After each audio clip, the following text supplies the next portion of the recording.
Welcome, everyone. Welcome to Sit Heads Meditation Club. My name is John. I help organize this group. And Sit Heads is a sitting and social group for people interested in deep meditation practice. Everything we do is free and donation-based. And if you want to hang out with us, you can find us at sit-heads.com. Now, it is my unmitigated pleasure to introduce our guest for the evening, the wonderful Devin Berry. So I had to bring Devin to Sit Heads. He was one of my teachers when I was on retreat at the Forest Refuge in Barre, Massachusetts this past summer. And he was just so good. He was just such a good and helpful teacher. I was like, I gotta do whatever it takes to get him to Sit Heads.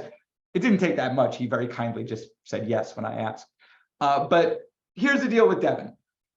He's been practicing since 1999. In that time, he has done a lot of retreat. He has studied Vipassana, Metta, and other styles of Buddhist meditation directly from such luminaries as Joseph Goldstein, Kamala Masters and Steve Armstrong, Andrea Fella, Larry Yang, Gina Sharp, and a number of others. He has practiced in the Mahasi style of Vipassana, in the Metta-jhana style of practice, and his practice now, as I understand it, is of course he'll have plenty of time to speak about it himself.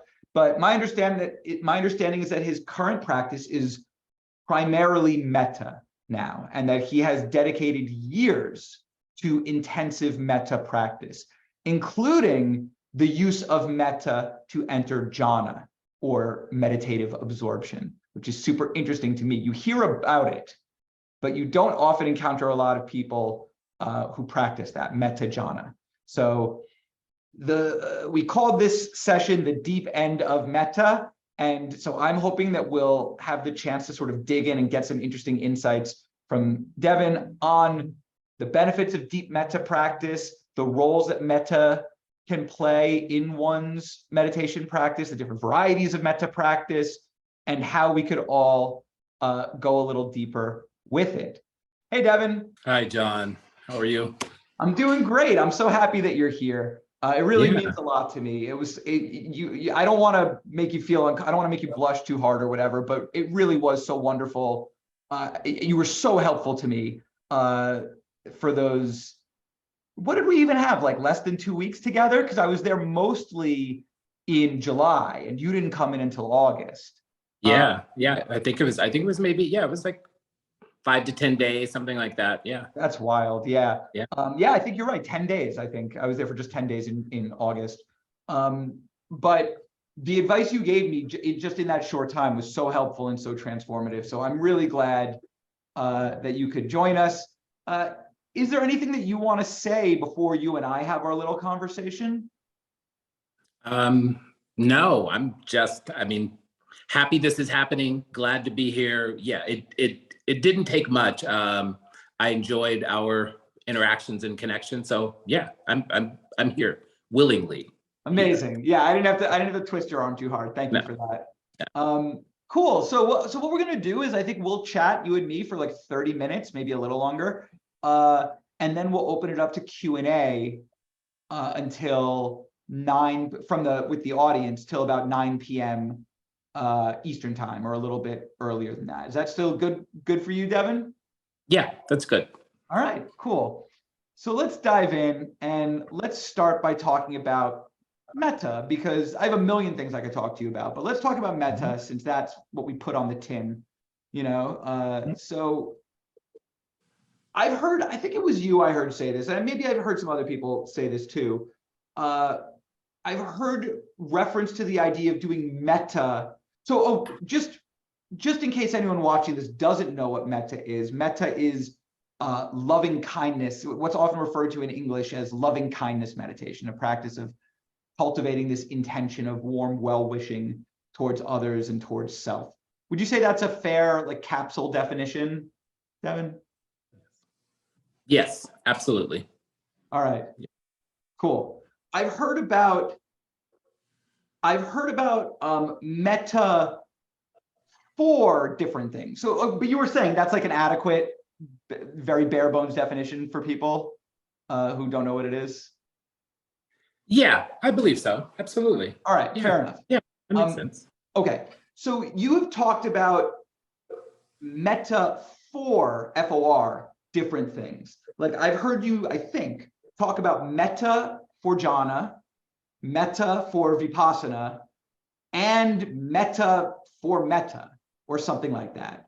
Do you know what I'm referring to? Maybe I'm mischaracterizing it a little bit, but I've definitely heard that, I think from you, or it may have been from someone else, but I'm pretty sure it's from you. Do you know what I'm talking about? Yeah, I think so. So I know I'm really familiar with sort of what we would call metta-bhavana. So metta for the sake of developing loving kindness, opening the Right. heart, and then metta for jhana is that, and then using that, staying with the metta mind, metta consciousness as an object, and using that to go into absorption or jhana. Right. Yeah. Okay, so there isn't a third one for you, which is No. metta for vipassana. Okay, maybe it's George Haas or someone that I hear talking about Yeah. that.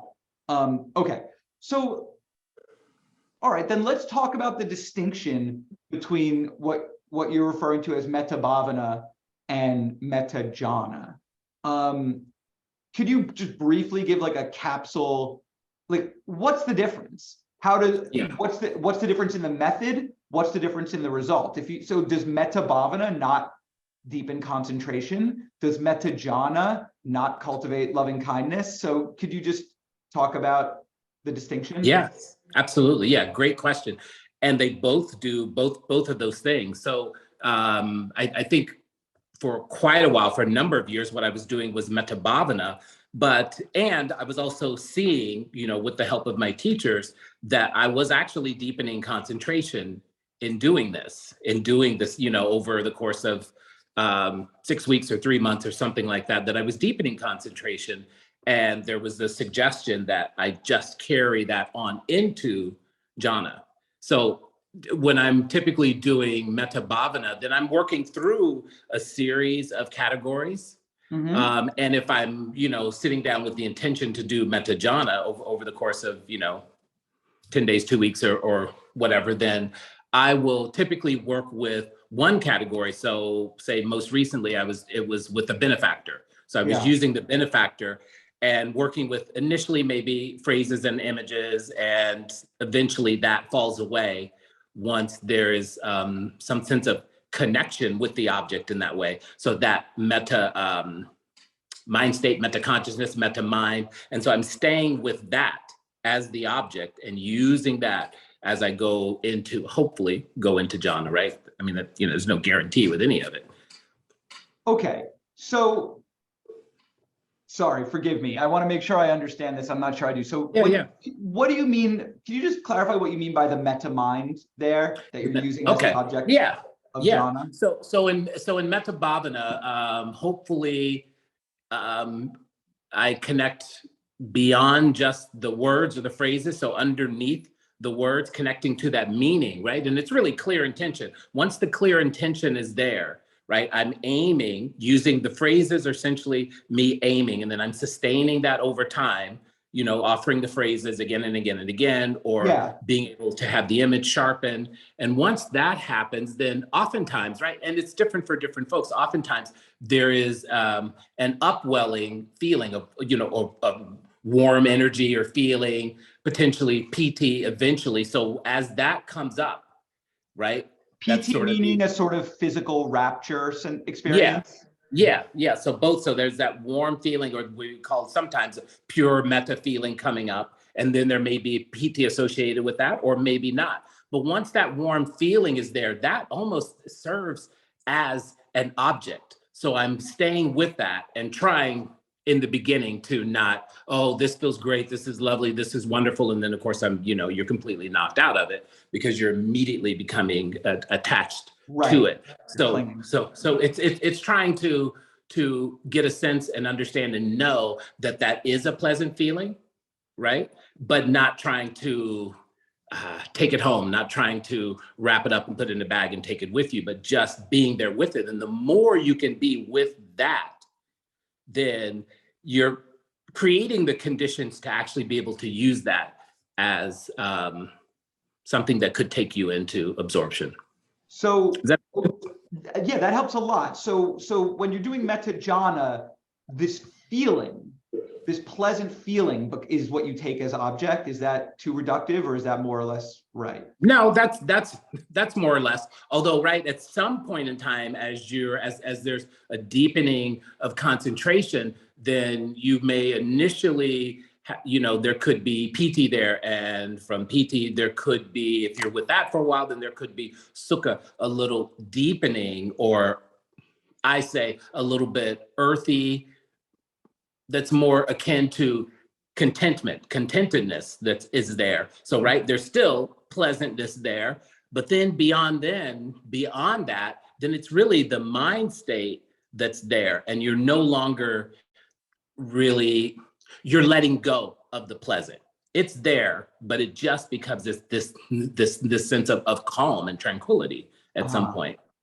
Okay, so sorry, I'm being super techie about it, but this is so interesting. No, that's good. So like, so when you're doing metta-bhavana, is it right to say that the object is, so like Beth Upton, for instance, another meditation teacher, says that during metta practice, the object is the being or beings, that is the object. Would you say that's true during metta-bhavana? And for metta-bhavana. So any warmth or feeling that begins to come up from there is because you're connecting to that being. So the phrases that I would be using are geared towards that being. I'm aiming and I'm trying to connect with that wish, that intention, that this being be well, be safe, be protected, or whatever. Yeah. And right, I could also have an image of them. So that's the case with that. And that is the same. So initially, that is the case with jhana, but then you get to a point where the mind is no longer wanting to say the phrases, no longer needing to say the phrases. The image may completely dissolve, and it's that feeling that you're with, which is what I call the metta mind. That's not a technical term. It's probably not correct. That's how my mind easily is able to track it. So the metta mind then becomes the object, and that's what you use all the way through. Yeah. So there is a change of object essentially when you decide, okay, we're gonna move to jhana. We're gonna see if we can, or am I being? Yeah. Well, I guess it's that those tools and those pointers fall away at some point, right? So I see in the beginning the phrases, images, being initially pointers that I use, tools that I use, and at some point those tools are no longer needed. The mind is like it's there. It gets into a groove almost. It falls into this groove, and you go from there. So they aren't needed. Yeah. And actually sometimes for me it feels like I know that's the case when it no longer feels like I am doing metta, but it's you're moving from doing to being. It's like the phrases are singing themselves. The phrases are saying themselves. There's more of a sense of you listening to the phrases than you actually mentally saying the phrases. Yeah. Interesting. And so let's talk briefly about the method, just in case anyone doesn't know. I think it's a pretty simple method, right? Is it typically, the method that you practice and teach involves, it sounds like, at least a somewhat at least related to the classical approach of recitation of phrases for various classes of beings, right? You bring a beloved being to mind. The order varies from teacher to teacher, but someone you really love, you recite phrases wishing them well, that it's designed to elicit that intention of well-wishing. You do that for beings that you feel more neutrally towards, beings that you've had some issues with. You can radiate it to all beings, radiate that feeling to the north, to the south, up, down, etc. And so is the way that you practice or teach fundamentally different from that, or is it really like pretty classical in that, like, it's not that different from what you would learn from Sharon or Gil or Sayadaw U Pandita, etc. Yeah, absolutely. I mean, it's pretty much how I've learned from my teachers, who most of them learned those methods from Sayadaw Pandita. So it's typically that way. And there are a lot of other creative other things that I do as well and have experimented with and explore. Like there are times when I actually my metta practice starts really with mudita, or starts really with joy, and that I will use almost a memory. So just a really nice, fun memory, something that actually has me pretty relaxed and loose and laughing and smiling. So there's a little bit of humor in it, because I've often have taken a really serious and probably at times grim attitude into the practice, and that really shifted things for me. So I use the same memory. I mean, it's a ridiculously absurd memory, but it's a fond memory from my childhood, and it's worked. So it's almost served as this little spark or pilot light that just has me be a little bit loose, a little light. There's a smile, and that warmth is already there. And then I'm kind of working from that place with very little phrases. There's an image and there's a feeling. So there's that. So that, so I've done that as well. So what I'm getting is, what I'm hearing you talk about is sort of skillful means to generate that feeling, that warmth. Yes, and absolutely. So this is interesting to me, because whenever I end up talking about metta with a guest teacher, I always end up talking about this or asking this question. And I think that's okay, because the whole point is that different teachers approach it differently. And I love to hear how different teachers approach it. So I have noticed what at least appears to me, and some of the teachers I've spoken to has said it's just an appearance, it's not really there. But I have what appears to me to be a sort of split among teachers in how metta is framed or taught or conceptualized. Now, it's not like an active debate, like there isn't like contention going on in the community. I've just noticed this difference, and these what seem to me to be sort of two broad camps. One camp, at least as I see it, almost says to ignore that warm feeling. That's maybe putting it a bit too strongly. But essentially what they say is that metta practice is not about a feeling, and it's not about warmth. It's an intention. I think, for instance, you hear Sharon say this a lot. You don't have to feel a single solitary thing, she'll say, during metta practice. And sometimes the fruits of her metta practice took her by surprise, because she didn't feel anything. She's practicing for 2 weeks straight on retreat, doesn't feel a thing. And then all of a sudden, out of nowhere. And so she says that metta, and I've heard other people say this too, that maybe you feel something, maybe you feel nothing. That's not actually even what metta is about. It's an intention. And that these warm feelings are ancillary. And then I hear other teachers, and I would put you in this camp, I think, saying that no, that warm feeling, that's the metta mind. That's what it's about. And the point is to generate that, where you're even talking about things you use as sort of a pilot light to spark that initial feeling of warmth. And I would put in that category, for instance, someone like Ajahn Brahmawamsa, who says, look, from the jump, you should imagine like the cutest, saddest kitten that you can imagine. Imagine them looking at you with big, sad eyes, needing your love, needing your help. Imagine gathering it up against your chest until you feel a warm feeling.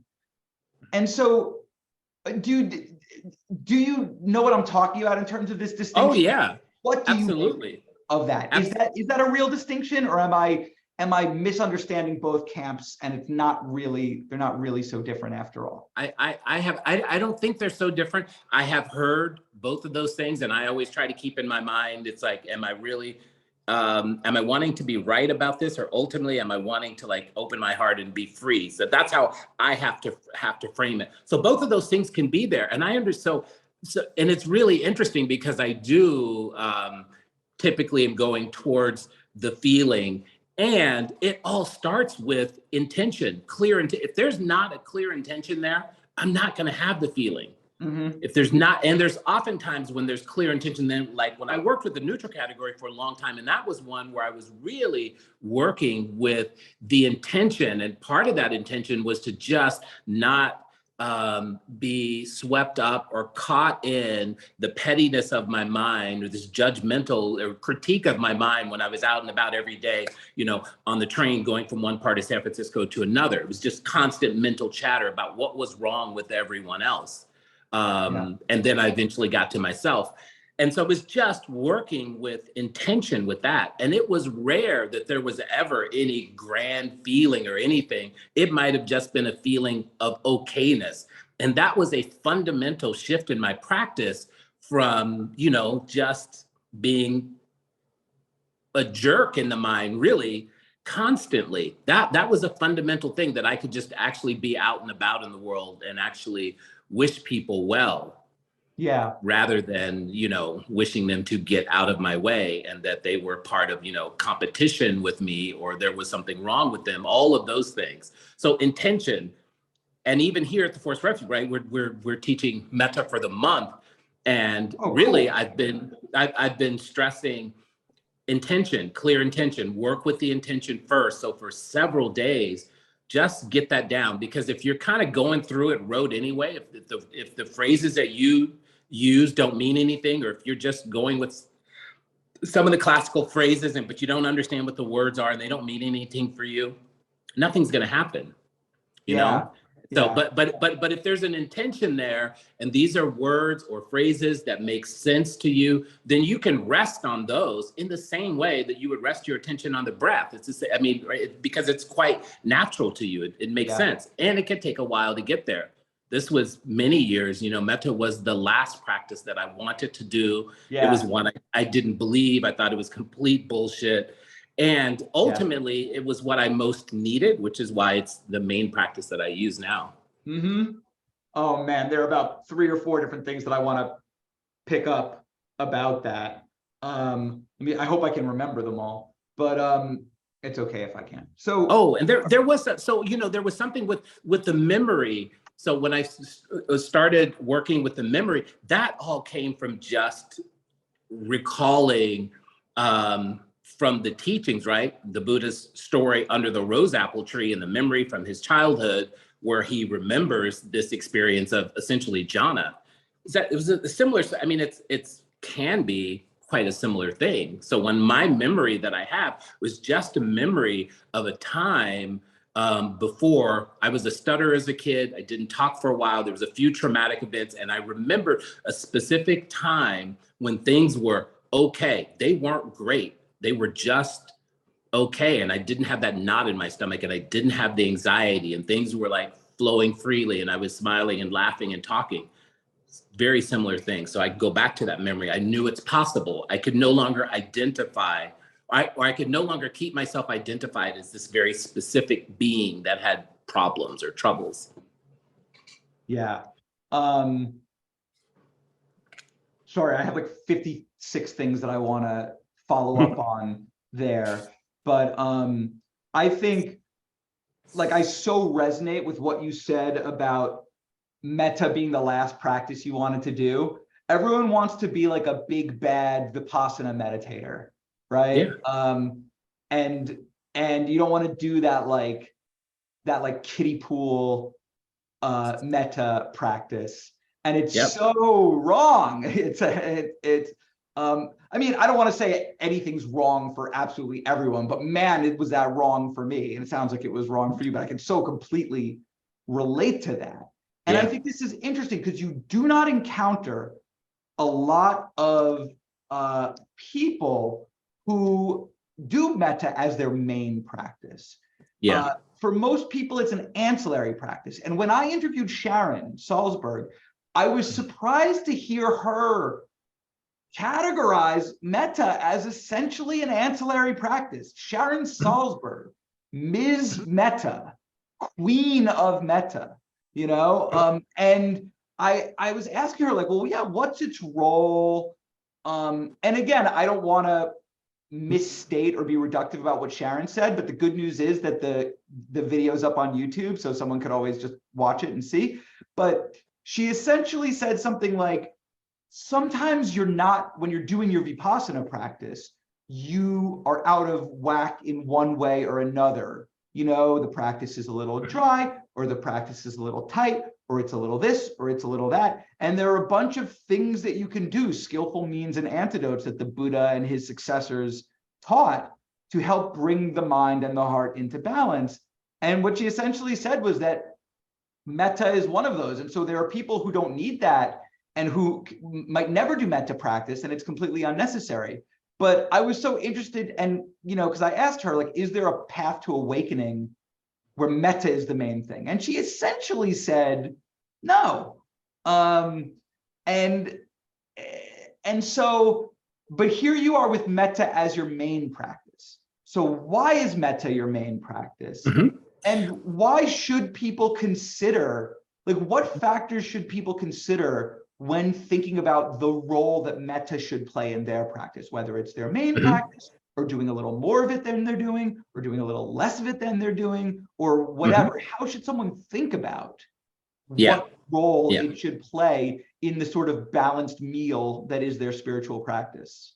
Yeah, absolutely. So one, I'll say, I'm happy and fine with metta being considered an ancillary practice. It will still be my main practice, however it's considered or taken. I think for me, it's what I absolutely most needed to really soften the edges. There were lots of things around my own worthiness, incompetence, who I was, traumatic. There's all of these events and things that I had really solidified a very particular identity, and metta was the thing that massaged that and loosened it up.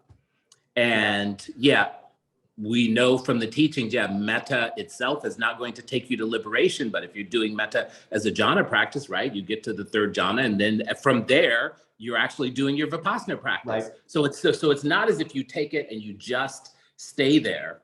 I think for a number of people, right, it's good to possibly start practice with a little bit of metta, or in practice, or somewhere in the middle in a retreat to soften some of those edges. For me, it was helpful with a lot of the over efforting and striving that I was doing. Metta practice or compassion practice, I used it. I just shifted at some point because I wanted to see what would this be like what shifts would I notice, what benefits in my everyday life would I notice by shifting this practice to being my main practice. And that is all to say, if you ask me 5 years from now, is it going to be my, I have no idea. I doubt it. I doubt it.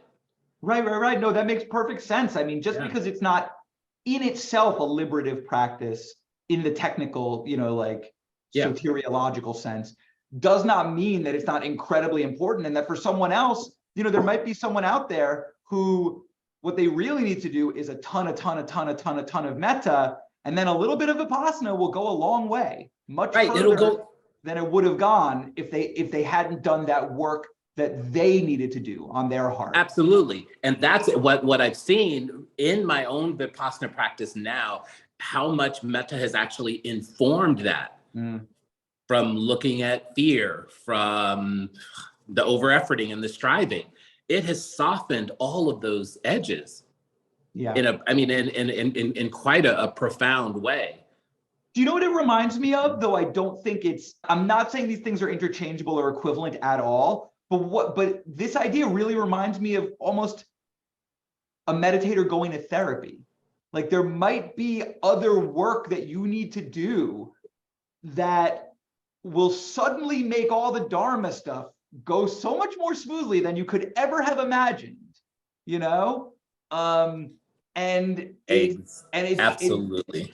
And I'm not saying metta is equivalent, but it's like, well, these liberative practices, the emptiness practices, the letting go practices, you might find that you need they all happen much more easily if you set your heart up right, you've set your mind up right, your psyche. So that really resonates with me and makes a ton of sense. Absolutely. That's how it's been helpful for me. It's similar. There's a couple things within the Tejaniya practice where he's really pointing us towards the attitude of the mind. And it feels similar to me with metta. Metta is really pointing me to the attitude of my mind, the attitude of my heart, and all of those things help to set the conditions, plant the seeds for my Vipassana practice to actually bloom rather than be in this constant contention and fight and struggle. Yeah. Yeah. Beautiful. Cool. So, okay, slight detour, but you mentioned earlier things like almost fiddling with the phrases, getting the phrases right for you. And I do find that metta is one of the meditation practices where I most often hear teachers exhorting the student to really customize, use their imagination, get creative. You don't hear that with like Vipassana quite as often as you hear it with metta, No. right? Yeah. And yeah. I have noticed myself that even things like switching the order in which I say the phrases can make a big difference to how it feels for me. Like, I don't know why this is, but starting with "May you be happy" would just land with a thud for me. Maybe because it's too big, too broad, too all-encompassing. It was almost like I couldn't get purchase with it. But then when I switched, and this actually came from doing some work with this teacher, I just went to one event with this teacher, Melissa McKay, who she led a program at New York Insight. And she just did it as, she started with "May you be safe and protected," and then "May you be healthy and strong," and then "May you be happy and peaceful." And I don't know why, but that order just clicked something for me. All of a sudden, it felt so easy to wish well. Do you know what the deal is? What's going on there? Like, why? What?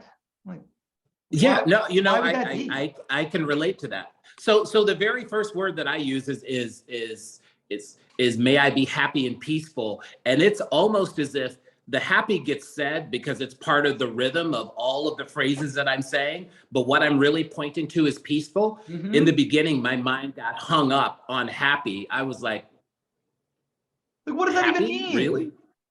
Right.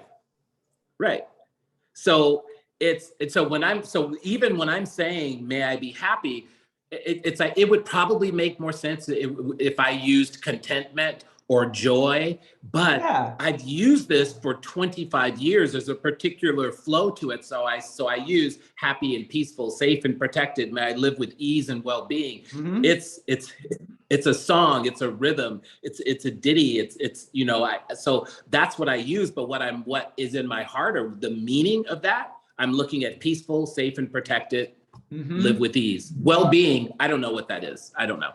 That's so interesting, because I feel that, right. So they're there. Yeah, I feel that same way. I was doing for a while, I was saying "may you be happy and cheerful," or "may you be happy and carefree." I needed something more specific to sort of hang the intention on. And that's so funny that you feel the same way, or have had a similar experience. So actually, for folks out there who have tried doing metta practice and it hasn't really connected, maybe you just need to monkey with the phrases a little bit. Like right now, I find that saying, "may you be safe, may you be healthy, may you be happy," is landing for me. Or and happy at the end for some reason works, even though it doesn't at the beginning. And there's times when those phrases, I don't even use them at all. If there's an easy, clear image of myself or another being, then I connect with that. And it's almost like I'm connecting with that image, and there's a bit of a feeling or sense that's there. And I'm not even necessarily saying the phrases beyond the first, couple of minutes or first few minutes. They fall by the wayside. Or all of the may I, all that falls away, and it's just happy, peaceful. I use words, and then eventually, if there's a lot of continuity of practice, then over time, then even the phrases, those dissolve. They deepen over time, and then they eventually just dissolve. Yeah.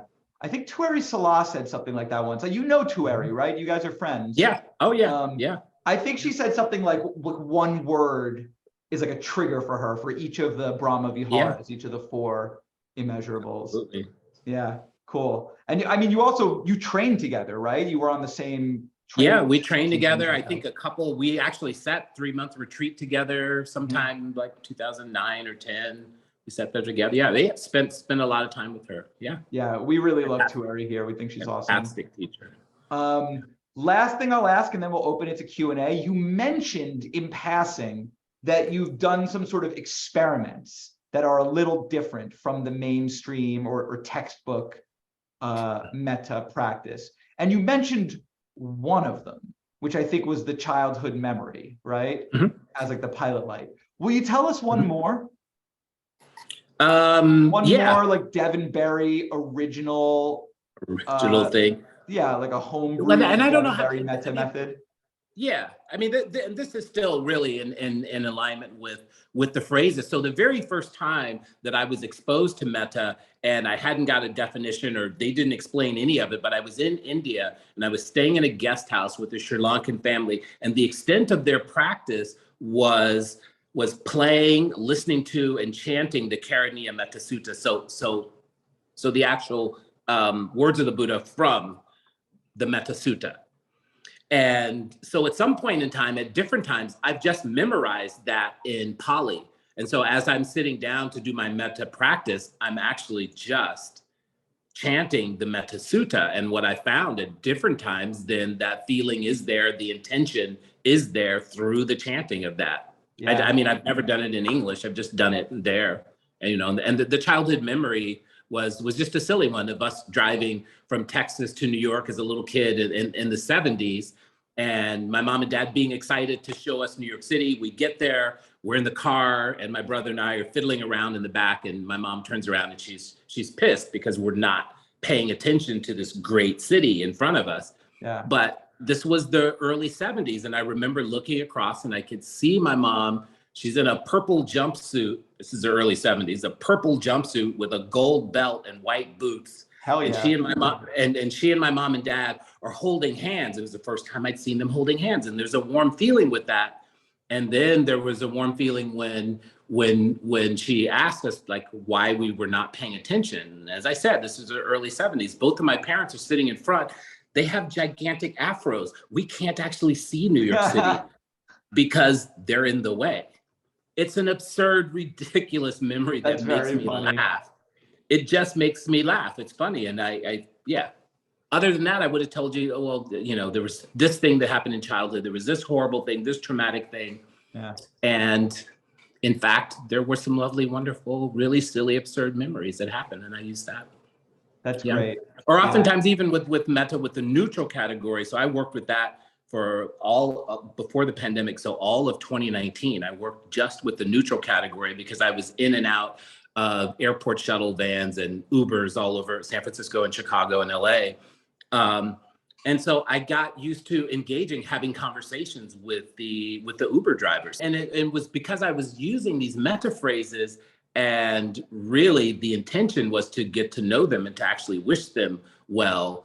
And I was just surprised that over time, the number of them that I actually became acquainted with, and a couple of them that became friends. And typically they were folks from different Buddhist countries. So we began talking about practice and heritage Buddhism and how they practiced and how I practiced. It was fantastic. That's awesome. It was absolutely lovely. Yeah. And the chanting really resonates with me because I didn't do metta chanting very much until I came to the Forest Refuge, where we would chant that metta chant, which isn't a sutta, I don't think. It's but we would chant that metta chant every morning, and it really does make something well up in you, right? The melody, the beauty of it. If you know the meaning also as you're singing it, wishing all these beings well, but there's something about singing. That does it. There's an excellent one for anybody if you want one, or at least for me, one that has been really incredibly moving. It's a Sri Lankan monk by the name of Dhammaruwan, who trained actually at IMS, and you can look him up on YouTube. So he was a kid who was found spontaneously chanting suttas in the forest of Sri Lanka when he was like 5 or 6 years old, and supposedly his rebirth. had been a monk many centuries ago, and he chants in this particular melodic way that is rarely done today. Anyway, there's a great on Dharma Seed, him chanting the Metta Sutta, Karaniya Metta Sutta. It's absolutely beautiful. It's stunning.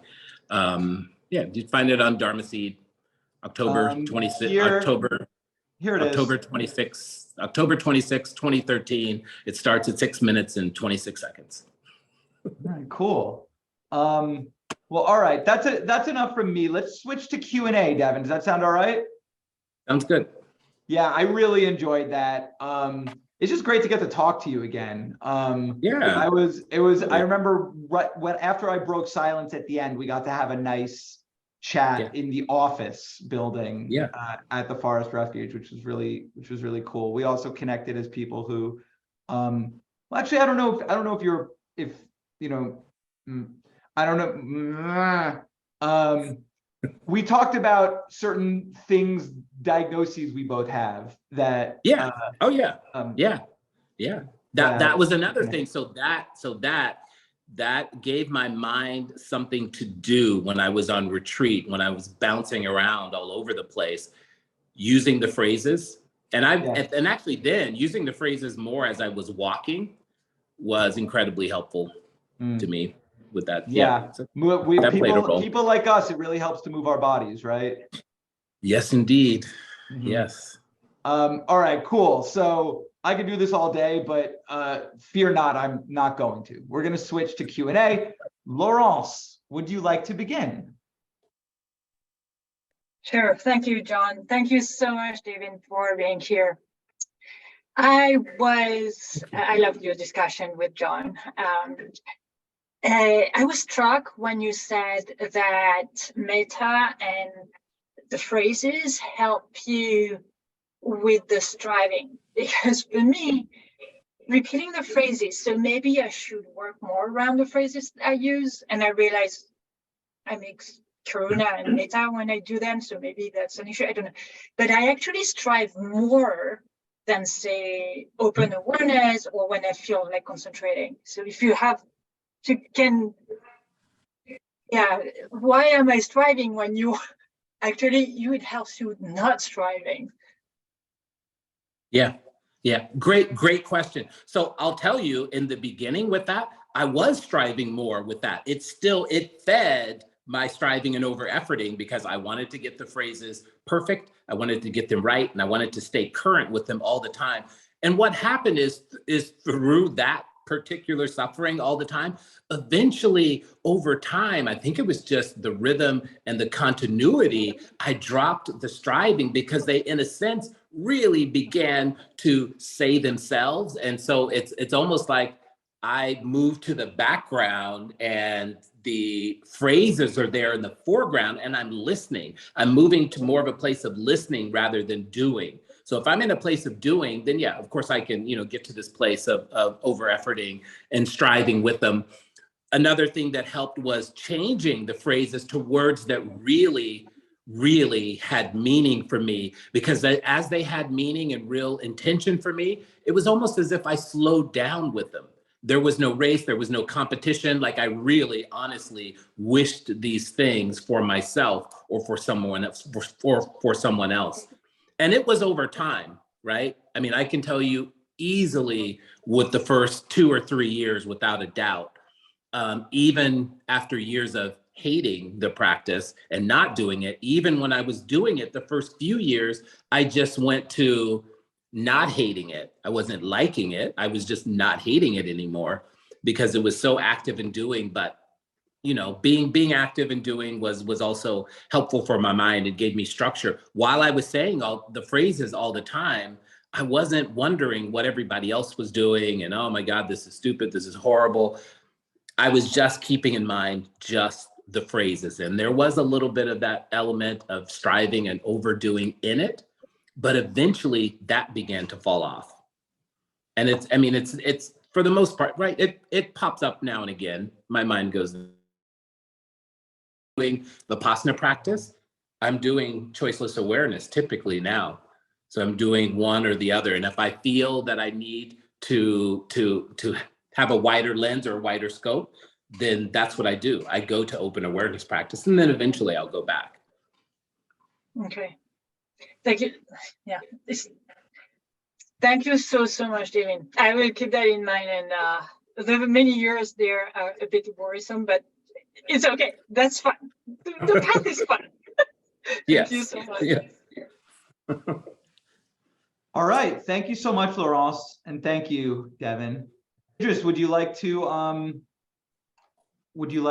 ask your question? Yeah, enjoyed the talk. What I tuned in for, I've been chanting a lot, like especially on drives, which has made drives like long drives very bearable and even enjoyable to the music. Today's was the first day of like fasting for me, according to my faith tradition, and I recently read about like jhana, and like gotten really interested in that, and was wondering if there were any, I guess, conditions, you know, or things to watch out for, or like way to like prepare myself to try and get into that kind of, like, you know, if there's a kind of mindset that that I'd want to cultivate, or circumstances, you know, in order to really, I guess, get the most out of that practice. Yeah, absolutely. Thank you. Well, one, so things to watch out for with jhana. Well, typically, right, you won't actually hear a whole lot about jhanas often. It's one of those things that people over-efforting and striving come into play oftentimes right away and derails people. And I found the more that you're constantly thinking about jhana, the less likely that I will even remotely get a whiff of it at all. So it is something that I can sit down or go into, and typically it's not something that I do at home. I usually do it when I have time on retreat. Then I go into it that is the aspiration, the ultimate intention, but I do everything else beforehand. And it's something that I just allow to unfold. So typically I'll start with metta-bhavana. And then once there is samadhi, once things are really built up and the mind is actually quite stable, then some of those things just naturally begin to happen. So I may show up on a retreat and I may chant the Karaniya Metta Sutta for a few days. I'm doing that. Then maybe doing metta-bhavana for, you know, a particular being or myself. And I do that all in the most absolutely relaxed way that I possibly can, knowing that down the road, jhana is the thing that I want to do. But I don't start thinking, am I close or is this it? You know, well, actually, I do that every time. It's like the idea is that I don't want to do that, right? It happens, but that's when you have to back off from it, because that's what we'll do, right? We will chase those pleasant states, and if you do, you know, slide into jhana or happen, then oftentimes people get hooked by that, and they just want that. And the point of the practice isn't, for me at least, isn't just to experience bliss, experience the bliss of jhana, experience jhana, or acquire jhana. You know, if I'm in the mind frame of this is another box to check off or another thing to acquire, it feels like the harder it is. So I just know it as a possibility in practice, and how can I condition the field to be able to do that in the most relaxed way. So in the outside practice, you know, in the background, it's the paramis. It's sort of keeping close to the paramis, keeping close to the refuges and the precepts as well, and the other Brahma Viharas. It is rare. It is only when I'm on retreat, and I've been on retreat for quite a while, that I then begin this really intentional exploration of jhana. Yeah, thank you so much. That really helped unravel some of that paradox for me, and really something to think about. Thank you. I really appreciate for being here. Thank you. Thank you. Thanks, Devin. Thanks, Idris. Nice to see you. All right, Bijan, would you like to hop up here? And I should mention, we don't have any questions after Bijan. So if you want to ask a question, the lane is clear. Seize the moment. Send me a private chat. All right, here's Bijan. All right. Thanks for doing this, Devin. I have a question about sort of the hindrance of desire in chanting and things like that, right? When you're doing metta to yourself. May I be happy? May I do these things? I sometimes can find an aspect of actually a desire or wanting, kind of like, oh, I don't have these and I really want them. And this actually might be creating aspects of desire, rather than being purely just like good feeling.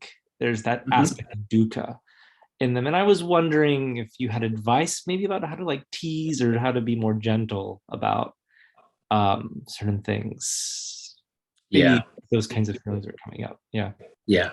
Yeah. So thank you for your question. You know, a little bit with the desire. So oftentimes, I mean, when I doing my own practice or started, I actually didn't have those things, and I didn't have them. They were not there, and it made sense that I would want those things. And so I was able to say it from that place. Oftentimes when it became really difficult, or if I was really with this place of desire, then I was really shifting to compassion practice, because I saw really more what I needed was compassion. I had such strong desire that I want these things right now. And I wanted them so bad. I could, you know, I'm kind of like shaking and I'm really tight and biting my lip and all of that stuff. That's when it's time to actually back off. And it's like, I could have compassion for myself, because yet again, I'm doing that thing where I want to require something. I want to be perfect. I want to be right. Can this be the one thing I succeed at? Like all of those ideas began to come in. And that's when I'm really at that point, really working with compassion. So sometimes I've had to, well, I was going to say go back. It's actually not going back. It's just shifting over to doing compassion. Two sides of the same coin, right? Oh, wait. Oh yeah. Thank you very much. Thank you. Appreciate it. That's a really good advice. Thank you. Thanks, Bijan. Thanks, Devin. Chappelle, you want to hop up here? Yeah, sure. Sweet. Yeah, thanks, Devin, for being here. Hi. Conversation so far. Yeah, I have a question around like, yeah, your experience with metta in terms of like, you know, they say there's like, I don't know, 10 or 11 benefits of metta, like as described in the you know, suttas, and like a few of them really stand out to me, like the dreams. I was wondering, does metta like affect your dreams at all? Like, do you ever have nightmares anymore after doing so much metta practice? I wonder, like, you know, I don't know, metta has this like magic to me in terms of like how it can like, you know, affect the environment. I was wondering if you had like any experience like, I don't know, something that feels like psychedelic or something that, you know, feels, you know, magical, wondrous with metta practice. Yeah, absolutely. So metta and dream. So the experience that I've had, not necessarily, you know, out in my everyday life at home, but when I've been in retreat and practicing intensive metta. So what I noticed is, so I've had a lot of lucid dreams. So within the lucid dreams, then I'm actually saying the metta phrases, and within the lucid dreams, then, you know, at some point the mind feels like it's really settled and I'm listening to these phrases being said, and it's kind of like a dream within a dream. And when that happens, then I have had opportunity here and there to resolve for jhana in a sense, and have jhana come up and rest in that, and then wake myself up. And it's actually happening. It's there, which is like, that's similar to a psychedelic experience, I suppose. Yeah.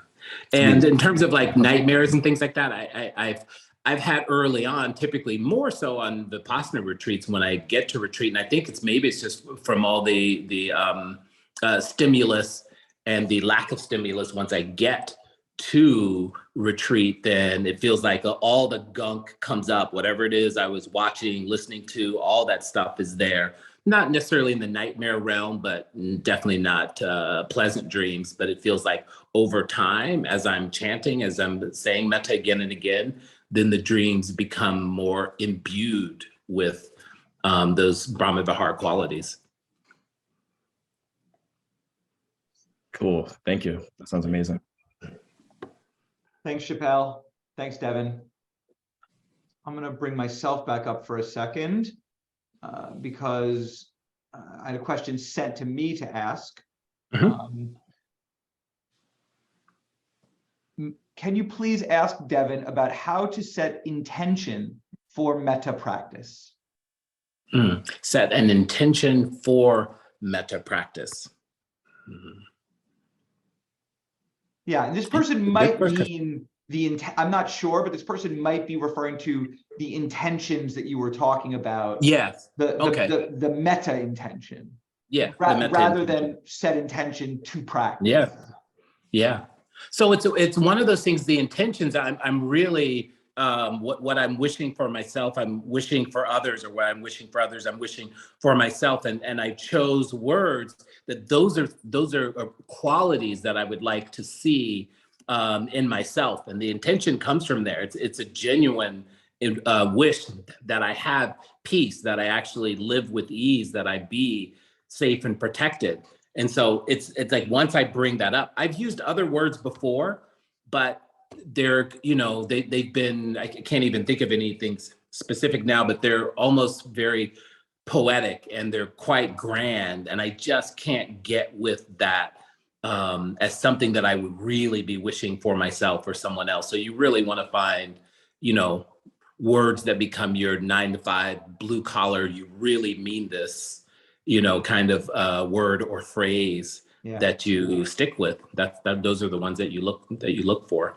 And the overarching intention with all of it for myself, with the practice in general, is may I awaken and be free. That's the aspiration. That's what's overarching everything, But I'm not with that intention on a moment-to-moment, day-to-day basis. I'm just trying to see the feel as best I can and see how it all, unfolds.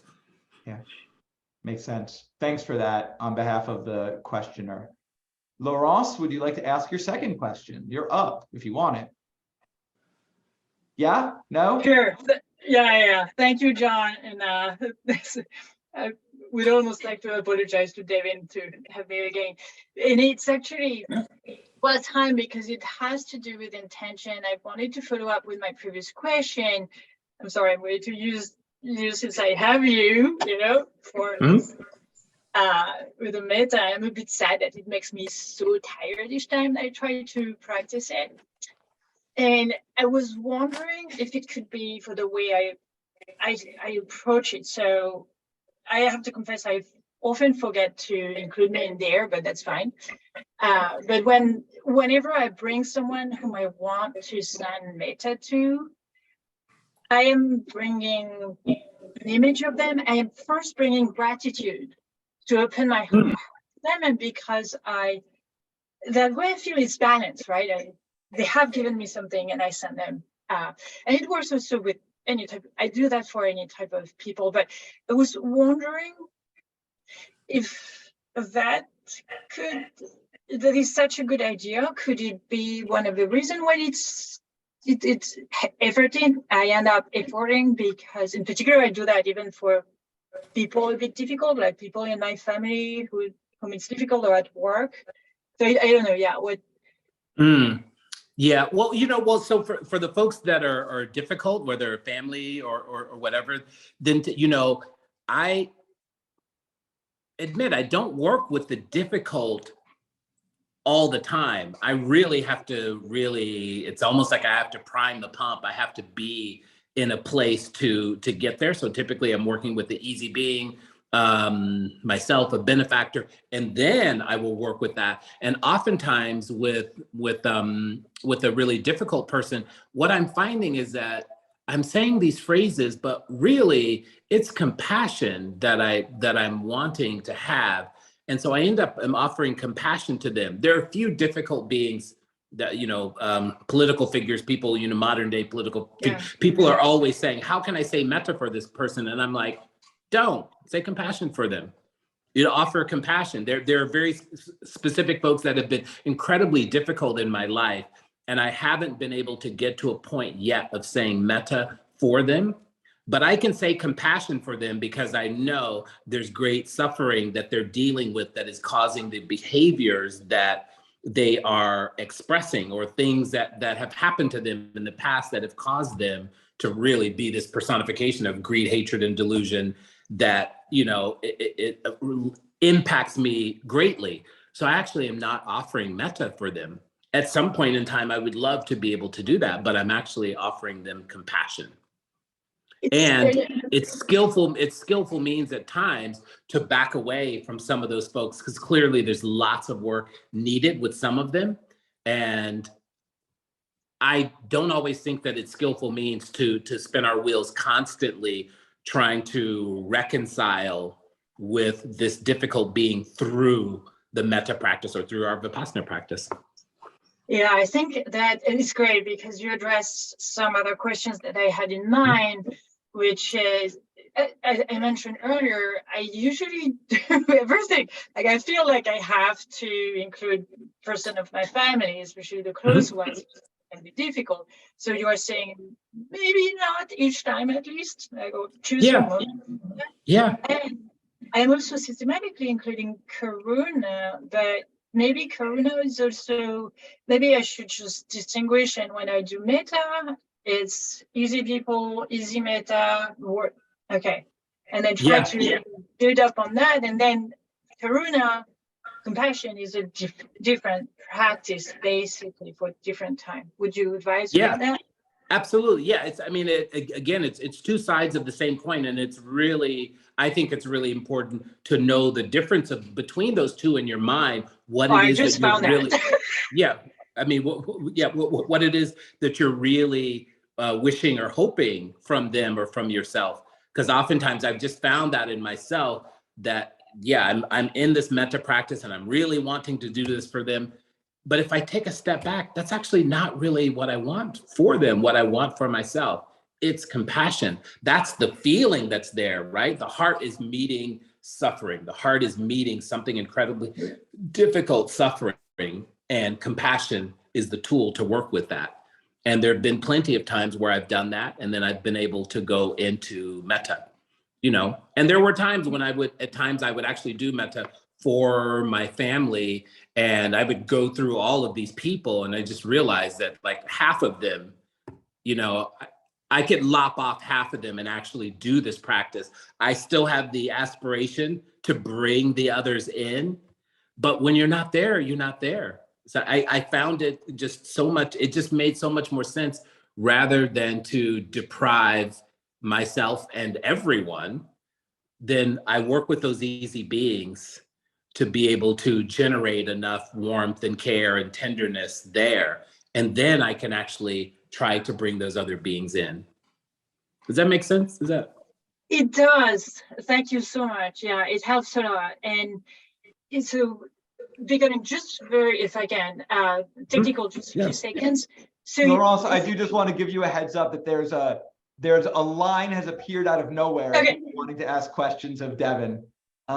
So go ahead and if you want to just put a final button. Yeah, it's just a final. So basically you change your phrases depending on you decide who you are going to send metta to, let's say, and you have these phrases for those, and then you know when you want to practice karuna, you have other phrases, basically, about your phrases and all that.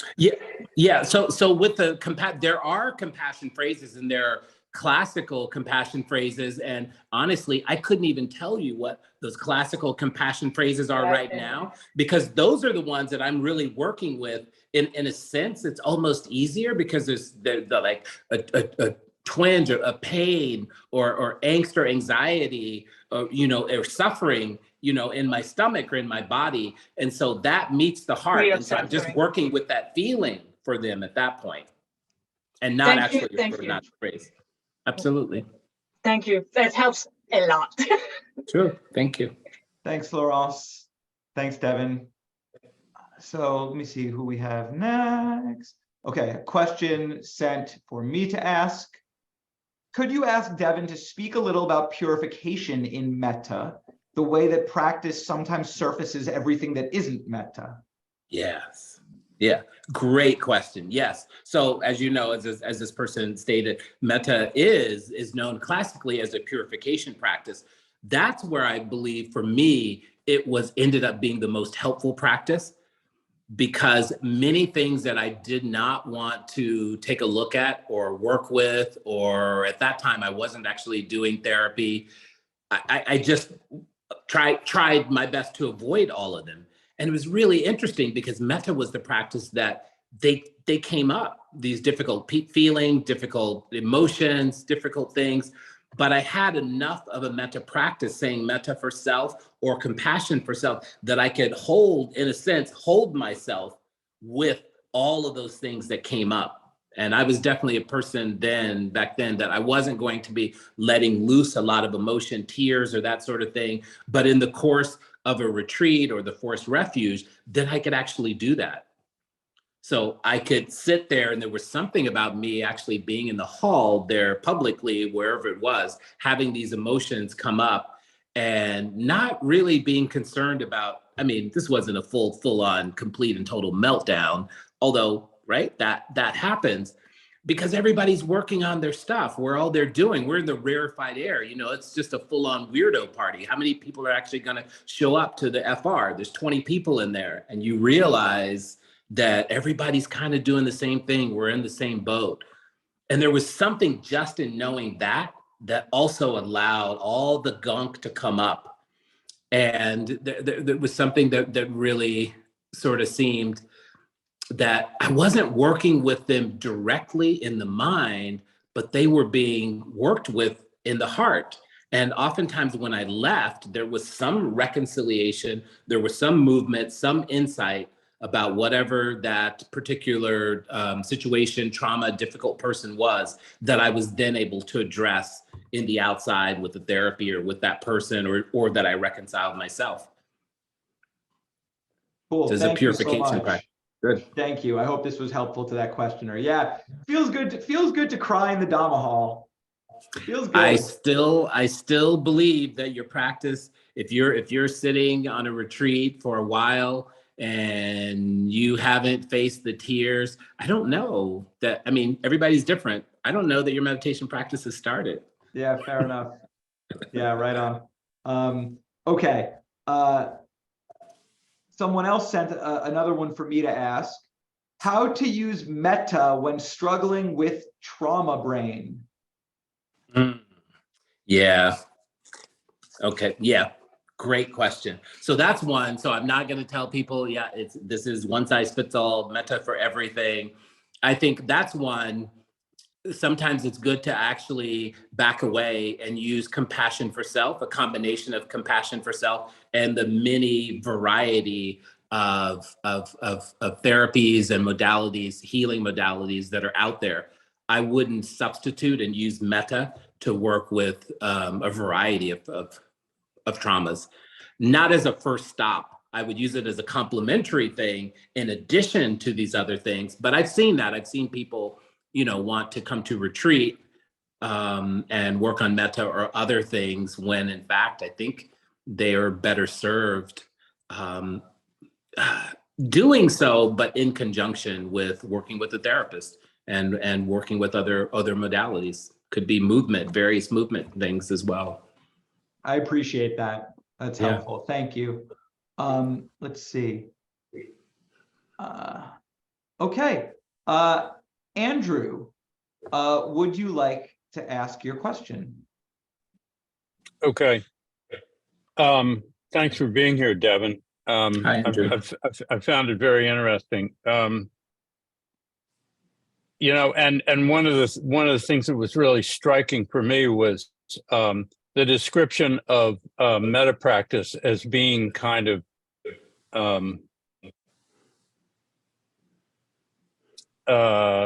not having a lot of feeling with it. That it's kind of just something that you do, and I'm sort of in that place part of the time where I'm doing metta practice because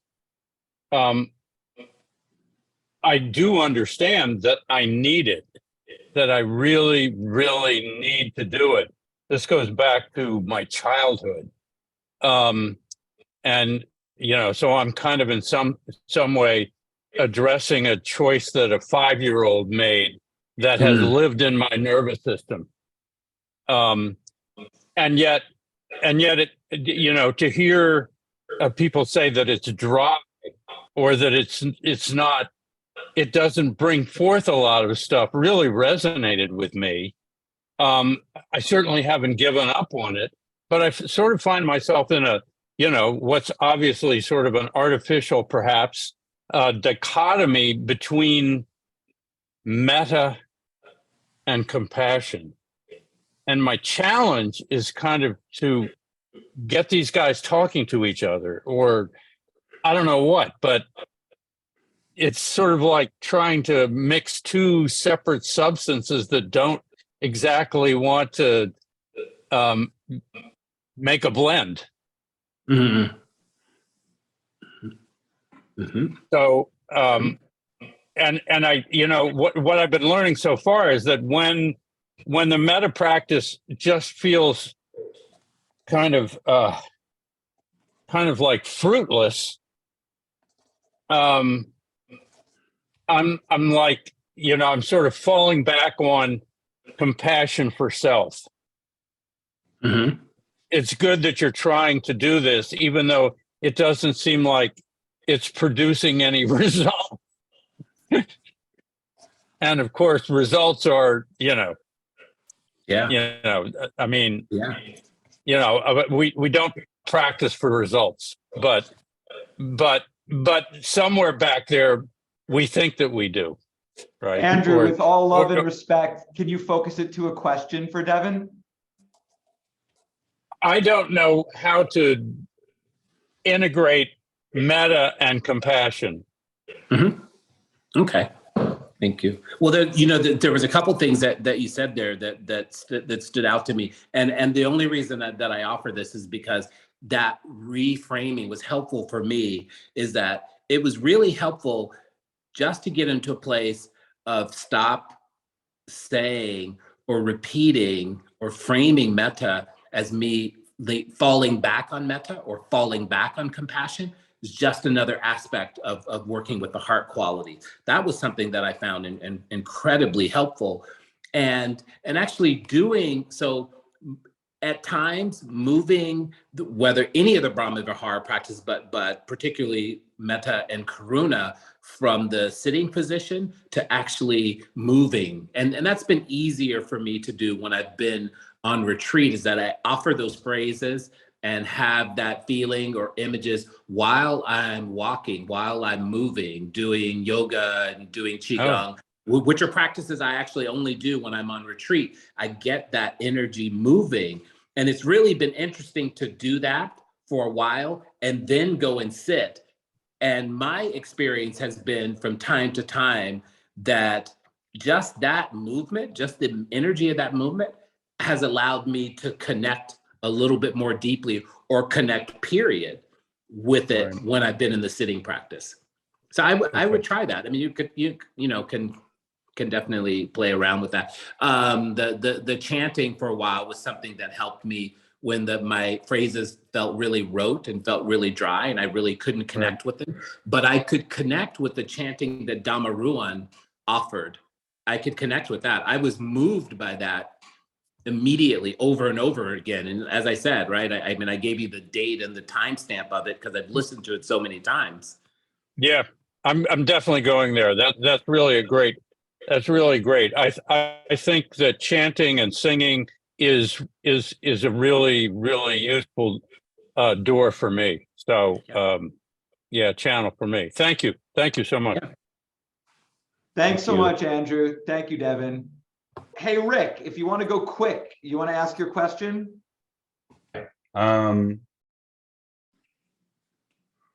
What caught my ear, Devin, was you describing just a lot of suffering earlier in your life, and the tumult of a lot of different emotions interfering with the metta practice.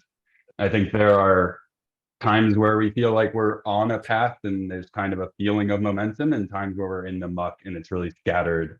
And I think my question is, what helped you the most in those times when you were being pulled in all those different directions, when it was tumultuous or just mucky, and yeah, that momentum wasn't there yet? Yeah. You know, the thing that helped me really more than any way is almost in a sense, I mean, it wasn't rolling up the mat and quitting, but there was something that would happen, a shift that would happen in my mind of just me getting up saying, all right, I'm done with this. And in doing that, I'm actually just saying, and I would actually say mentally, you know, may I be held in the heart of compassion, or I would offer a metta phrase. And I was finally offering it in the way that I think it was meant to be offered.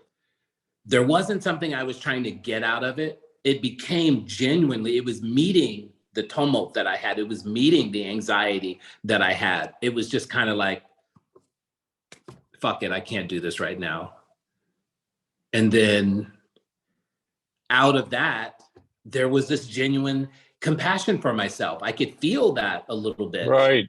You know, Wow. there was, I could feel the metta a little bit. And for me personally, just in this body, when that happened, when that finally, whatever, I can't do this. There's almost like a welling up of tears. It's almost like I become a child again.